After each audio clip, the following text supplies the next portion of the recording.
Assalamualaikum warahmatullahi wabarakatuh.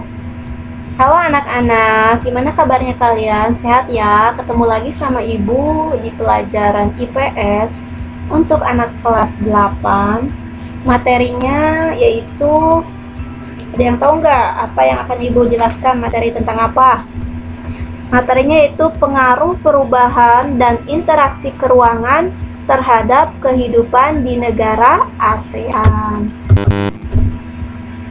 Nah, di sini dijelaskan faktor-faktornya apa sih, Bu? Faktor-faktor yang mempengaruhi interaksi keruangan terhadap kehidupan di negara-negara ASEAN.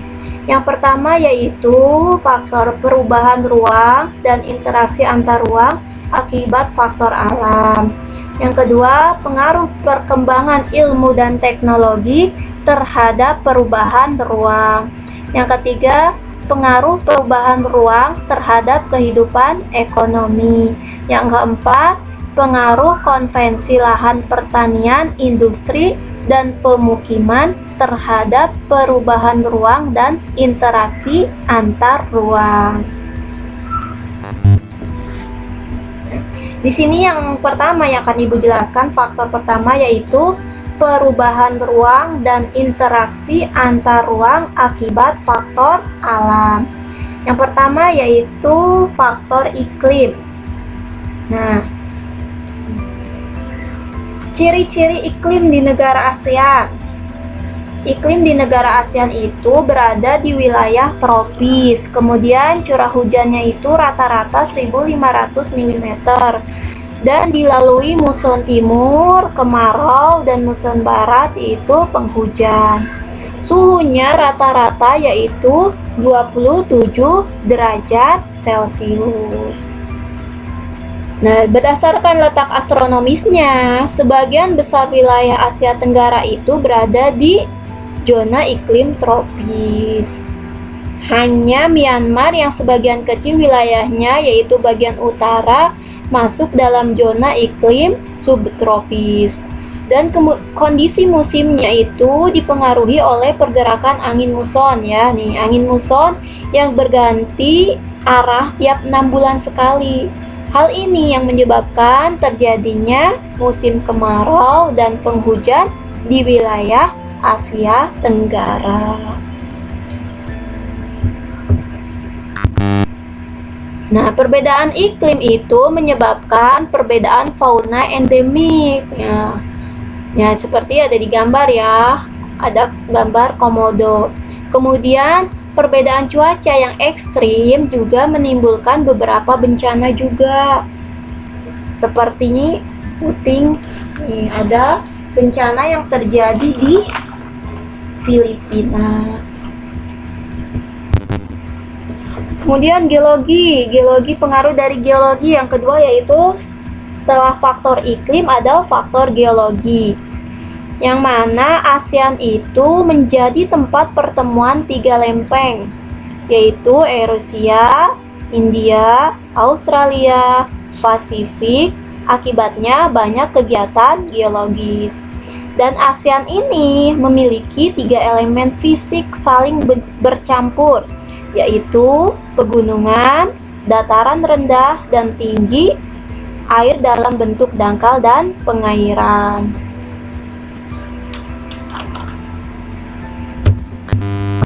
Kemudian yang selanjutnya yaitu faktor sumber daya alam. Nah, faktor sumber daya alam ini di negara-negara ASEAN yang kita lihat nih, Indonesia punya rempah-rempah, beras, teh, kopi.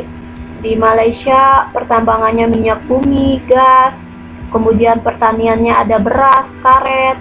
Di Brunei ada kelapa sawit, karet. Singapura memiliki negara yang letaknya strategis karena merupakan pusat dari pelayaran internasional. Di Kamboja pertaniannya karet, beras, kayu. Di Laos beda lagi. Di Myanmar juga pertambangannya ada tembaga, emas, timah. Di Filipina ada padi, jagung, gula, kopra. Di Thailand beras, mangga, jagung. Di Vietnam beras, karet. Nah, itu ya sumber daya alam, setiap negara ASEAN itu memiliki sumber daya alam yang berbeda-beda. Nah, perbedaan sumber daya alam yang dimiliki di ASEAN, negara ASEAN itu menjadikan saling interaksi. Perbedaan itu menjadikan saling adanya interaksi antar negara-negara ASEAN. Interaksinya seperti apa? Adanya perdagangan, jual beli antara negara ASEAN yang satu dengan negara yang lain, karena memiliki perbedaan sumber daya alam. Kemudian setelah tadi perubahan ruang dan interaksi antar ruang akibat faktor alam, nah yang kedua yaitu pengaruh perkembangan ilmu teknologi terhadap perubahan ruang. Faktor apa saja yang mempengaruhinya? Yaitu faktor teknologi dan transportasi. Nah, transportasi masa kini telah menunjukkan kemajuan yang sangat pesat, baik transportasi darat, air, maupun udara. Nah, peningkatan teknologi transportasi ini membuat perpindahan orang dari suatu negara ke negara lain menjadi lebih mudah. Jelas ya, yang dulu kita tahu untuk pergi ke suatu daerah atau ke negara lain itu cukup waktu yang lama. Sedangkan sekarang karena teknologi sangat canggih, seseorang misalnya dari Indonesia pergi ke Singapura itu hanya hitungan beberapa jam. Betul? Ya. Cepet banget sekarang kalau misalnya kita mau ke luar negeri bisa cepat karena adanya teknologi transportasi. Seperti halnya sarana transportasi umum yang di Jakarta juga beraneka ragam ya. Ada yang namanya Transjakarta yang merupakan jalur terpanjang di dunia. Nah, penumpang yang dapat diangkut perharinya mencapai 350.000 penumpang.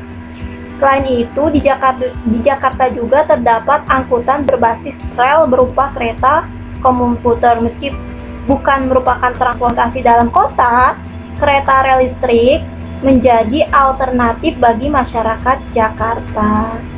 Berarti dengan adanya interaksi antar negara ASEAN menjadikan teknologi transportasi kita semakin canggih. Yang dahulu kita mau ke luar negeri atau orang mau dari Indonesia pergi ke Singapura memakan waktu yang lama. Nah, sekarang hanya dengan hitungan beberapa jam bisa nyampai ke Singapura.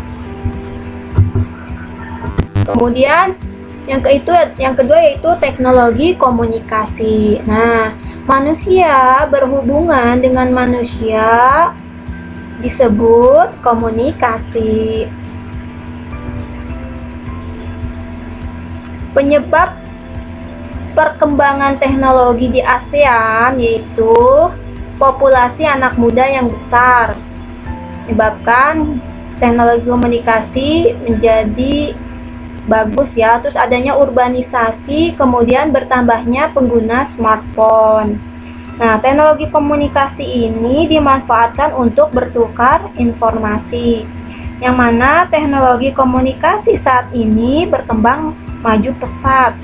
Kita tahu dahulu pada abad keberapa, ke-17 atau ke-18, nenek moyang kita masih menggunakan pos atau surat menyurat secara fisik, ya kan? Ibu juga ngalamin ya, zaman dulu itu pakai surat menyurat atau pakai pos. Nah, sekarang kita udah jarang banget untuk pakai pos atau surat menyurat karena sudah ada telepon genggam atau HP yang hanya dengan waktu berapa menit, nggak sampai menit, apa yang kita komunikasikan bisa langsung sampai kepada orangnya.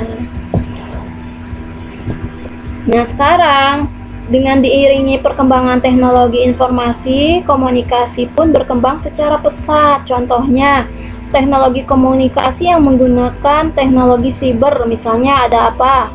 Atau internet, ada email, chatting, video call, dan lain-lainnya.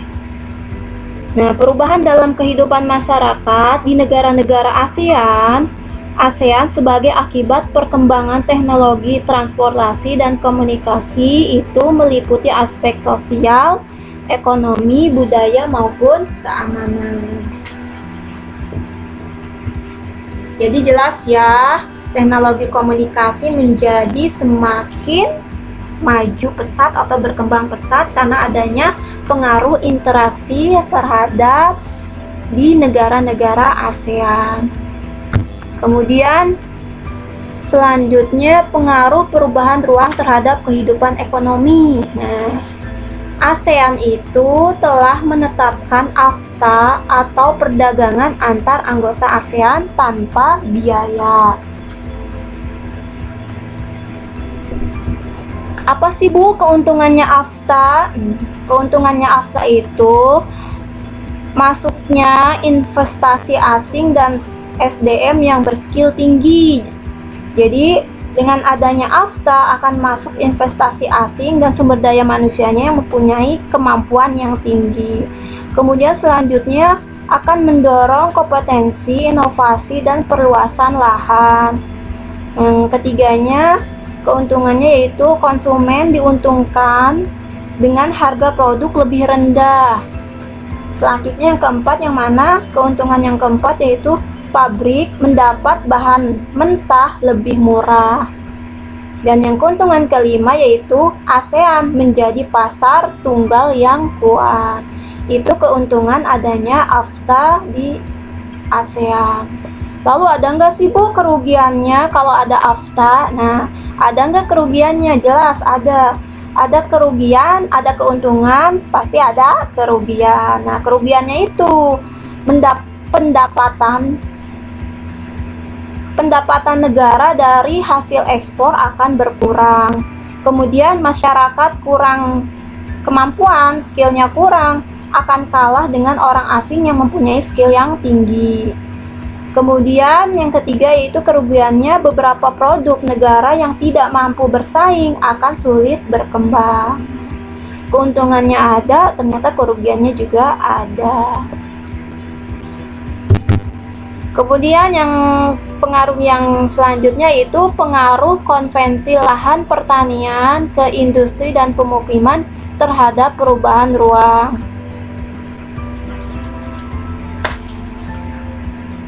Terhadap perubahan ruang dan interaksi antar ruang.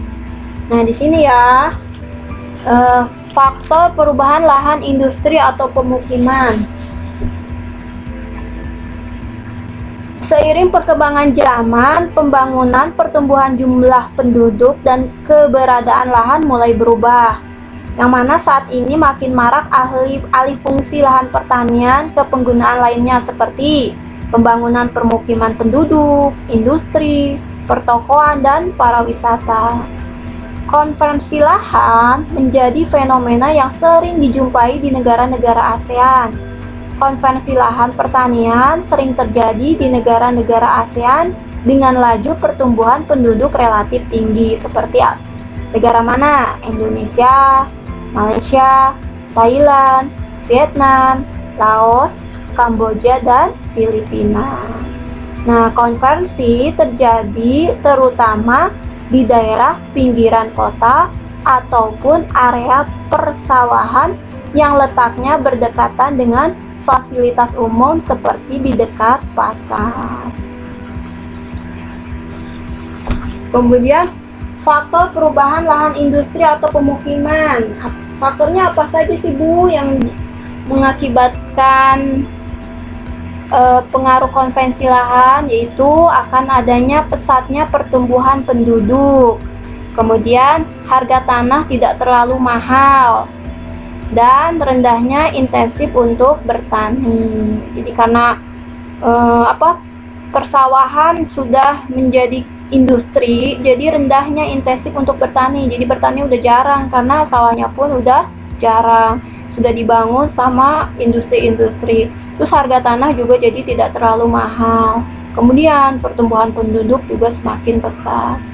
Lalu efek konversi lahan itu apa Bu? Yaitu berkurangnya luas sawah.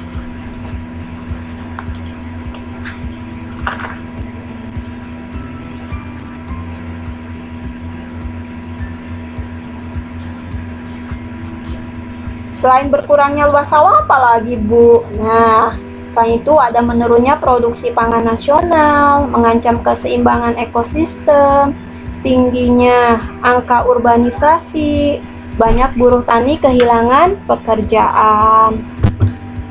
Nah, di situ kalian sudah paham ya tentang apa yang Ibu jelaskan, yaitu pengaruh perubahan dan interaksi keruangan terhadap kehidupan di negara ASEAN.